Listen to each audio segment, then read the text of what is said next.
Hey everybody, James Jaguar Tactical Response. Got some gear from my friends at Camp Saver, and I've already started doing some camping this year. Already started using some of it. This SOE comes with a Accu-Tac sheath and an attachment. I haven't actually put this together yet, but I have cut some stuff up with it at the campsite. Comes really sharp, like super sharp. Seems to be well made. The handle seems good. I'll report back on that some more. Already used the camp axe as well, and there's a trick to get this off. How was it? How did I do that? Do it without cutting myself. There's probably a instruction manual. I split wood with this for a campfire several times during the evening, and it comes sharp, not razor sharp. You don't want an axe razor sharp. I don't think it makes the tip too flimsy. Not a great camp hammer. I would if I were going to say one thing about the camp axe, would have a hammer head on it. Like I hit some stuff with it, some tent spikes, and it does okay. But one of the things I did like, it had a snap on the other side. I should have taken that off.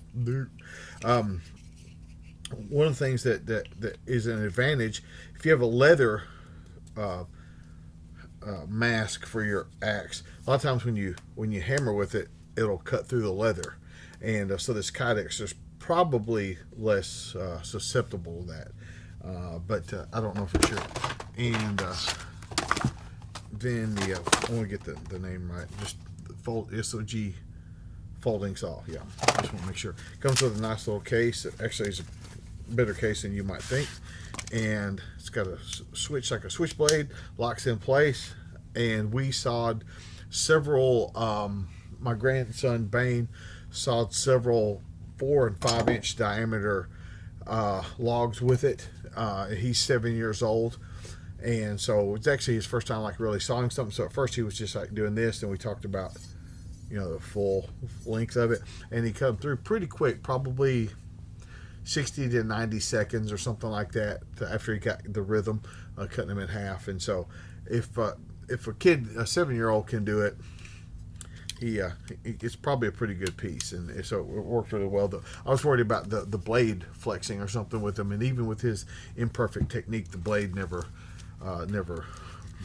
moved or anything like that. And I know there's a whole bunch of these folding saws. I've got several myself on the market. I like the fact that this one locks in and locks out. It's just as important for it to lock in as it is for it to lock out. So the brand new stuff I got is the stuff to make me less cold. I got some more of these for my grandkids. We're going to do some more cold weather camping, and I'd seen these, but I'd never used these until Billy Birdsdale and I went to Africa, and he got one for the trip, and I like it. Now I've got other ones, other air mattresses, and they all have their benefits and things, like the Thermarest that air up. They're very compact, very light and compact, and so the benefit to them is they're light and compact. And these are heavier and bulkier. This is not heavy, but it's, you don't want to carry any extra weight in the backpack, and it's bulky. It takes up a lot of room. The reason I go with these is maybe I'm old school. I'm not a boomer, as all the millennials say. I'm a Gen Xer, but the more I do it, the more I worry about how tough these things are. And when you warm weather camp, if your insulator doesn't air up, it's uncomfortable. In cold weather camping, it could mean the difference between life and death. And I'm not trying, any of you guys that actually camp know what I'm talking about. But these things accordion out, and they don't deflate. And so for cold weather camping, I am not willing to risk laying directly on the ground. And so this 1/2 inch thick piece of foam could be all that keeps you I mean, seriously, I'm not trying to be overly dramatic or anything, but could be the thing that keeps you from dying. And I know there are guys that are going to say, well, but the Thermarest, they you can get a repair kit, you can repair it in the field, and I get it. I mean, like as Clint Smith would say, duly noted. And but this is just what I choose. There are other things you can do. You know, I get it. I get all that. But the Thermarest, this style, even the standard old school military sleep mat, the closed cell foam. You know, the reason you use closed cell foam is because it doesn't absorb water, etc., etc. It's just, it's really legit. And I got a couple of three different actually, pillows.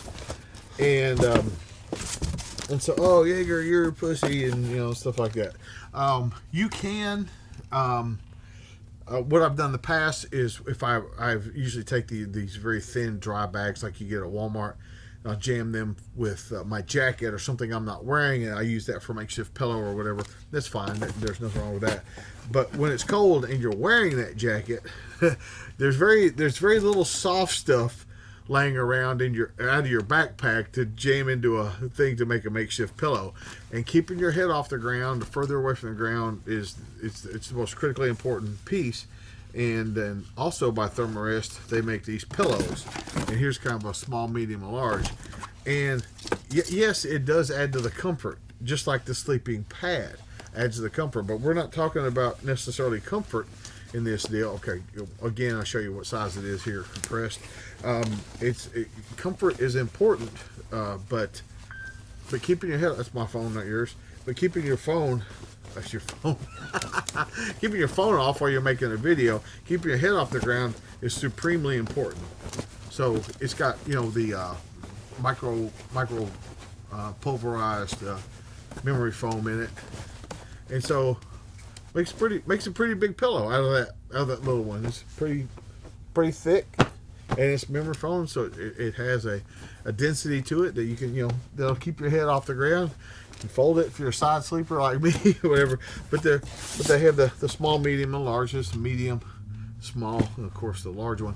But yes, and every time I make a video, you guys get it, but somebody's going, oh, you're a pussy, or you're this, or you're that, or whatever. Cold weather, you've got to, up during the day, you got to take care of your feet. They got to stay dry. They have to stay warm. You have to keep blood circulating through them, period. And at night, you know, pack light, freeze at night. At night, you've got to stay off the ground. And since we can't levitate, and even if you could levitate, cold air is blowing underneath you. And since you can't levitate, then maybe some ground insulation is important. So, and I know some of you guys here don't live in cold weather environments, and some of you guys live in environments that it gets much colder. A cold night in Tennessee is 10 degrees. Okay, so no, I don't have to deal with 50 below or whatever, but it can only be more important 60 degrees colder to stay off the ground if you were camping. So you guys have seen like the Russian tent I have. We camped in that a few weeks ago. It got down to 40 degrees, and we had the insulated floor down, and we had I used that new sleeping bag I got from Camp Saver. Thing was awesome. I didn't do any videos with my grandkids and trying to take care of them, and you know, it was just me and my grandkids, so I have a lot to do, so I didn't get to film much, but I had a propane heater that's rated for low oxygen environment, and I have a carbon monoxide detector that I keep in the tent, but I had one just in case it got warm and it got cold, and I needed to warm it up. It didn't. That matter of fact, the only time I turned it on was in the morning, just purely for the kids to get out of their sleeping bags and get dressed in the warmth, because I'm a grandpa and I don't want them to shiver, you know. No, but that's that. So bunch of SOG and Thermarest stuff from Camp Saver folks.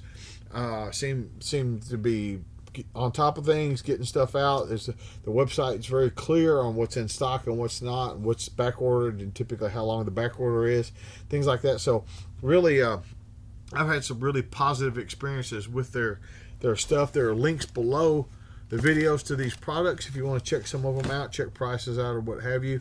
And sometimes there's even coupon codes below my videos. You should check those out before you buy stuff. Everybody goes, where can I get more information? I'm like, did you look below the video? Okay. Last thing, for my alumni, every year we do this. You can go to our website and sign up for it. It's our alumni bug out camp out weekend. We do this typically over New Year's. This year, I think the way the weekend fell, I think it's January 1st, 2nd, and 3rd or something like that is the Friday, Saturday, and Sunday. But anyway, it's on our website. It's $1, and it's the dollar is so I can actually run it through the website. I can't make it zero and you sign up. But some of you guys, we had 50 something, near 60 something people last year. It's a great way for you to test out your bug out gear. We have a 0.9 mile loop on the range, and guys can do 1 mile, 0.9 mile loops and work with their gear. And it's kind of like getting back home every mile to readjust and take stuff out, put stuff in, whatever. This year we're having some excellent speakers that are going to be there teaching you stuff, and it's good. It's for the whole family. That means that if you've taken a class, you can bring your wife and kids and all that, and you can just camp. Bring your tent, bring your RV if you want to, and just camp.